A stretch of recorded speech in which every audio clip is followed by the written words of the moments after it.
पूस की रात प्रेमचंद की एक मशहूर कहानी है जो एक गरीब किसान हल्कू की जिंदगी, उसकी गरीबी, संघर्ष और हताशा को दर्शाती है। ये कहानी भारतीय किसानों की दयनीय स्थिति और उनकी विवशता को बहुत मार्मिक ढंग से पेश करती है। हल्कू एक गरीब किसान है जो खेती तो करता है, लेकिन उसकी हालत इतनी खराब है कि वो जमींदार का कर्ज नहीं चुका पाता। उसकी पत्नी मुन्नी चाहती है कि वो खेत की रखवाली के लिए एक कंबल खरीद ले, लेकिन हल्कू को जमींदार का ब्याज चुकाना जरूरी लगता है। मजबूरी में वो ठंड सहने के लिए तैयार हो जाता है।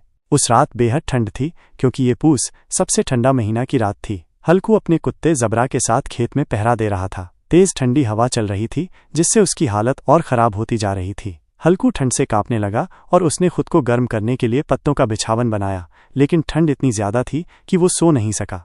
थोड़ी देर बाद उसने देखा कि जंगली जानवर उसके खेत में घुस आए हैं और फसल चर रहे हैं। हल्कू ने उन्हें भगाने की कोशिश की, लेकिन ठंड इतनी ज्यादा थी कि उसने खुद को रोक लिया। वो सोचता है कि अगर जानवर खेत चर भी लेंगे तो कम से कम मुझे इस ठंड से तो राहत मिलेगी।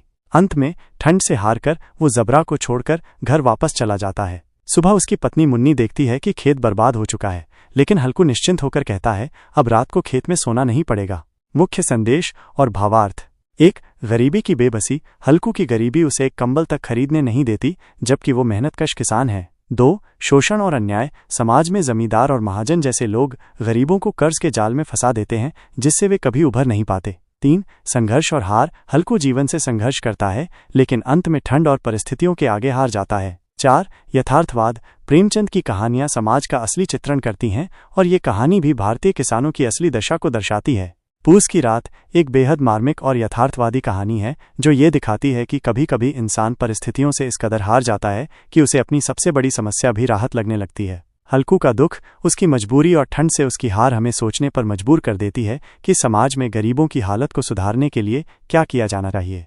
अगर आपको ये पसंद आई तो प्रेमचंद की ईदगाह, कफन और गोदान जैसी कहानियां भी जरूर पढ़ें।